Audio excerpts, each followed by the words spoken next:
a law came down that people at local farmers markets and just things in the park and everything, all of a sudden they couldn't have any food there. The law started saying that it had to be wrapped and it had the ingredients and it had to do this and that. So it really nixed a lot of things out.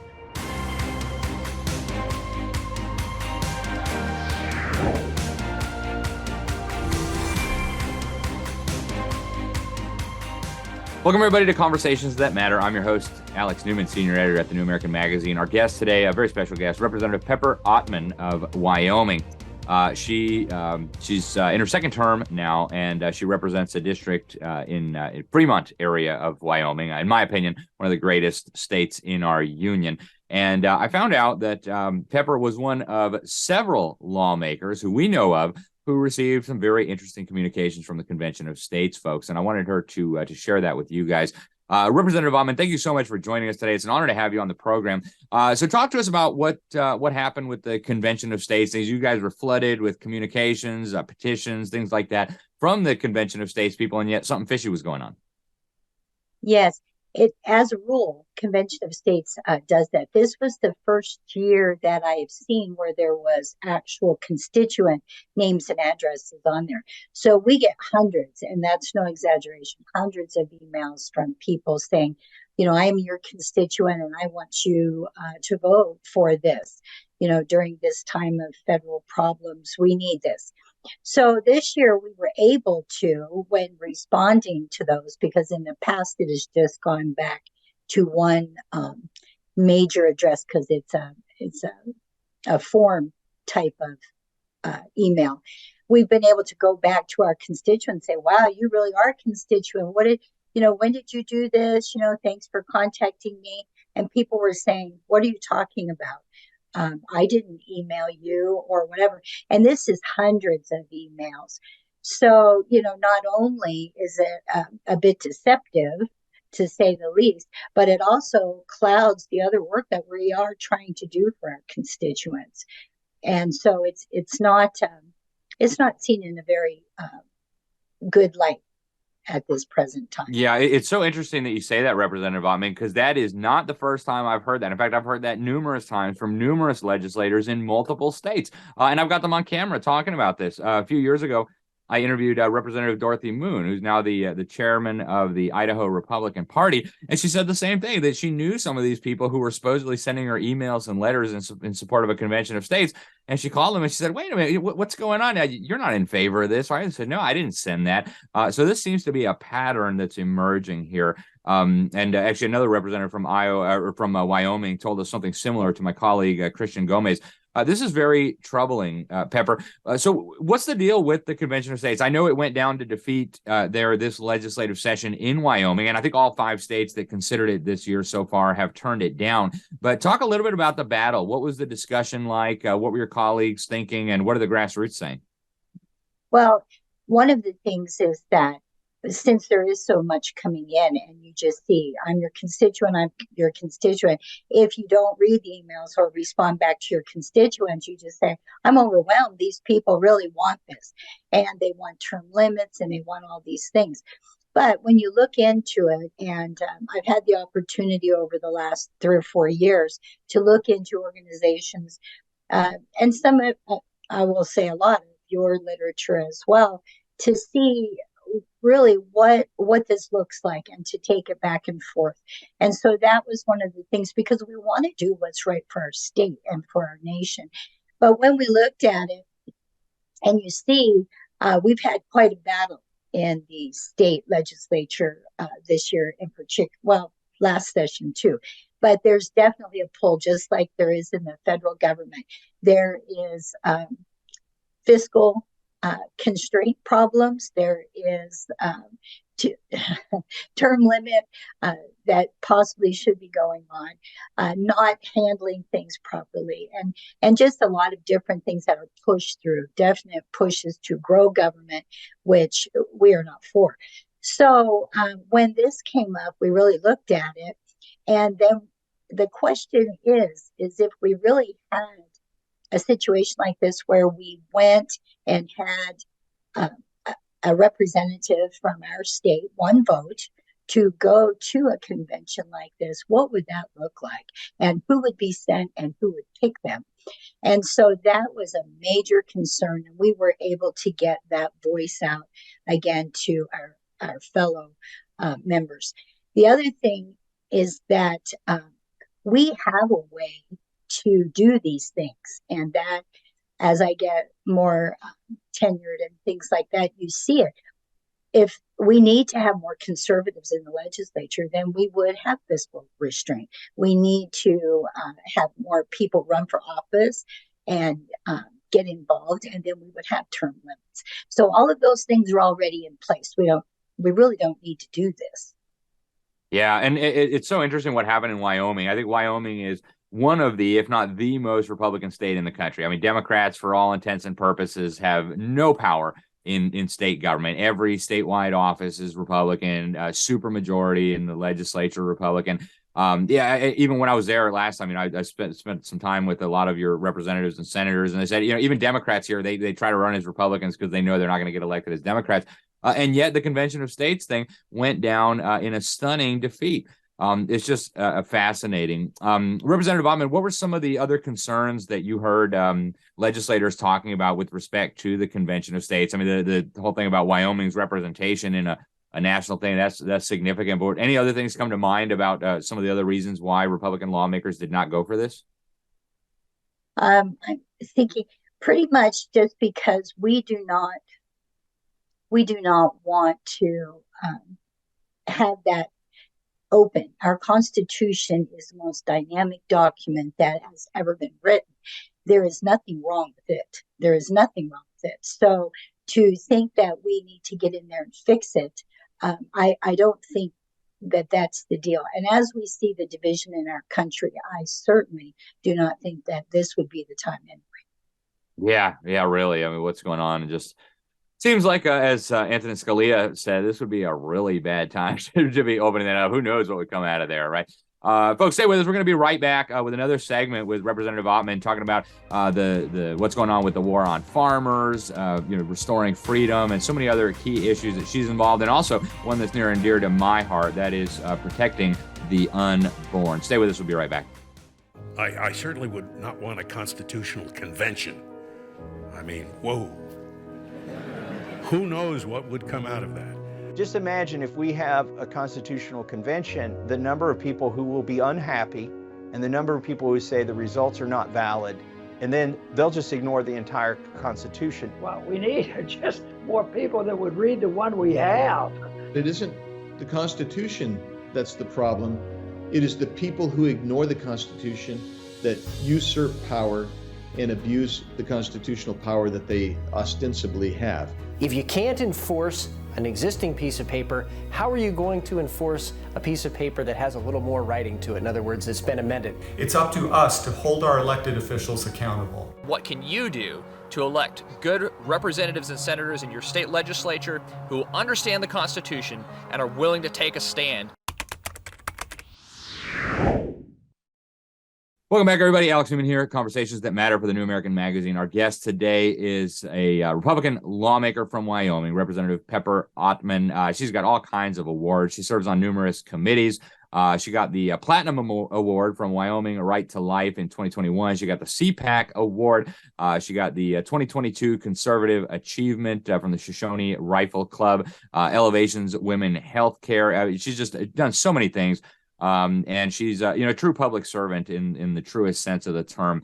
Pepper, one of the bills that you have co-sponsored that I think is intriguing has to do with food and food freedom. We've spent a lot of time at the New American exposing this war on farmers that's happening nationwide. You guys in Wyoming are taking action to push back on this. Talk about the bill.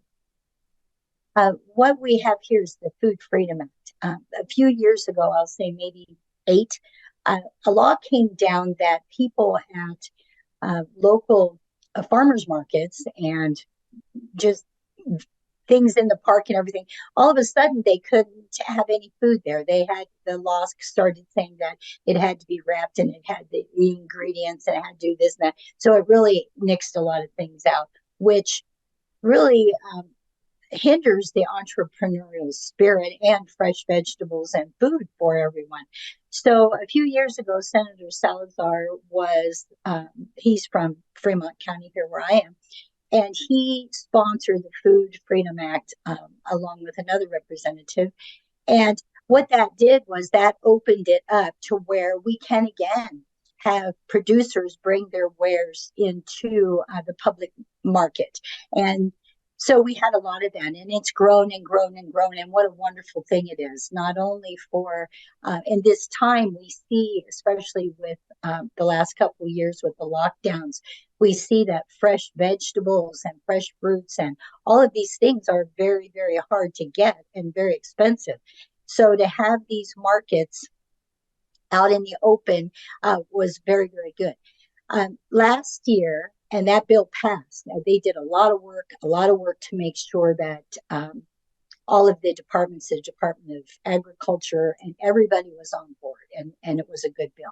But what we found was some people here in our community had goat's milk, and they were selling to people that where their children had allergies or different things, and also just for nutrition. And so they began selling that at the market, and they had to be there. Well, this particular family had quite a few goats, and they're saying we could supply people every day if we had a venue, and we can't be at the venue all the time. So what the community members did was they opened up a market where everybody or a lot of people could bring the different fresh vegetables and milk and meat, because that was one of the main things with the Food Freedom Act as well, was meat, to get that processed outside of the three top producers and slaughterhouses, basically. So all of that has opened up so much. So they started this business, and then we had problems saying the law is very unclear about a few things, and you can't do that without being there. And so a lot of things. So we had meetings and community meetings and things, and this year it passed. So we are food free here, and we are so happy about it because it provides, like I said, the entrepreneurial spirit, but also the fresh foods that we need. And we see greenhouses and things like that are definitely things that are coming back and are very, very needed as we go off into the next days in our nation. That is so encouraging, especially in this day and age where governments around the world are kind of waging war on their farmers, especially small and independent farmers. Thank you guys in Wyoming for sticking up for our food producers, without whom we would be very, very hungry, to put it mildly. Pepper, you're also working on some pro-life things, and that's a passion of mine, protecting unborn children. You guys have worked on a chemical abortion ban. Talk to us about what's happening in Wyoming with respect to protecting our preborn and unborn neighbors. Well, last session, a chemical abortion bill was introduced, and it didn't go anywhere. This session, Senate File 109 was signed by the governor, and it's a chemical abortion ban. And there was lots of debate about taking out. It seems like we have a real amending thing going on in the state where, maybe a bill will be being passed by the majority, but then it's so heavily amended that by the time it gets finished, there isn't much to it. But this bill is marching forward. The governor did sign this one, so that's very good. There is rhetoric that, there may be some questions judicially, but we're going forward. And we're very, very glad to do that. I believe it's about 70% of the abortions that are done are chemical abortions. And what people don't seem to realize is, while that may be convenient for our psyche, so we don't have to know what's going on, that is not always the case. And as a pregnancy goes on in turn, more and more dangers. And a lot of these people are not under doctor's care. they're alone. There's lots and lots of things that can go on with infections and hemorrhaging and things. And so it's just a dangerous situation. So we were very, very happy to put the kibosh on this, not to limit people's freedom, but to limit something that is just terrible. It's killing a life, number one, but secondly, it's putting the mother in harm, and they don't always know that. If you look at the commercials, they sure don't come off that way. So we're very happy about that. The other one is a representative. We had House Bill 152, life is a human right, and that did pass through both houses and got into the governor. He did not sign it, but it did go into law. And it comes on the back of, I think it was HB 92, which last session we had, which was what they deemed a trigger bill, which came on the court decision, the overturn of Roe v. Wade. So it came after that. The trigger bill did. It went into court. There was a lawsuit, and it's been passed from court to court. We now have it in a very radical district up in Teton County, and so it's sitting up there. But we're just going to continue. I mean, the fight's not over, and the more and more people that get involved, the better. I know it's let me see, not to stutter, but it's very difficult to talk to people about some of these things. But I'm involved with Pregnancy Center, and our main goal is to help the mothers get through this, and also it's to grow things. To say, okay, if we're pro-life, what does that mean for this woman and the father and this child? What now? And so in my own life, that is something that is definitely a burden for me, and I'm working on that. Well, Representative Ottman, we appreciate so much you coming on the program today, sharing your thoughts. Is there any way, are you on social media? Can people follow you on Facebook, Twitter, any of those things? Yes, I'm on Facebook with Pepper Ottman, Ottman, at Wyoming House District 34, and also I just have a regular Facebook page. If anyone wants to contact me, you can email me at pepper.ottman, Ottman. Pepper is Pepper, Ottman at Wyoming, WYOLEG.gov. And I would be glad to hear from anyone. Oh, and Alex, if I could add one more thing, we did also have the women's sports bill, and it went through. It didn't get signed, but there again, there's lots of issues that, and as you mentioned, our state is purportedly a strong Republican state, but also to go back to the beginning, we have a Republican platform that is a beautiful, beautiful document brought up from the grassroots. And that document is not being acknowledged by a lot of people. So we're also working on that. Well, keep up the good work. Thank you so much, Representative Ottman, for joining us. Thank you for all that you're doing for the cause of freedom and for your state. We sure appreciate you joining us today, and hopefully we'll get you back very soon. Thank you. All righty, folks. That was Representative Pepper Ottman of Wyoming, talking about what's going on in Wyoming with the Convention of States and other key issues like protecting unborn children and mothers. Thank you for tuning in. I'm Alex Newman. This is Conversations That Matter. Until next time, God bless you all. Here's the news, Dad. Is it, son? Is it? What about this one, Dad? Nope. It's hard to tell what's real and what's fake these days. There's just too much baloney out there. At the New American, they cut through the baloney and give me the truth.